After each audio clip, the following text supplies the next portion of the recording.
Yesterday, Donald Tusk said our proposals would undermine the single market.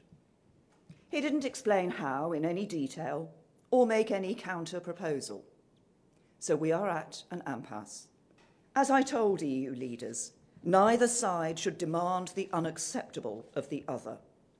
We cannot accept anything that threatens the integrity of our union, just as they cannot accept anything that threatens the integrity of theirs. We cannot accept anything that does not respect the result of the referendum, just as they cannot accept anything that is not in the interests of their citizens.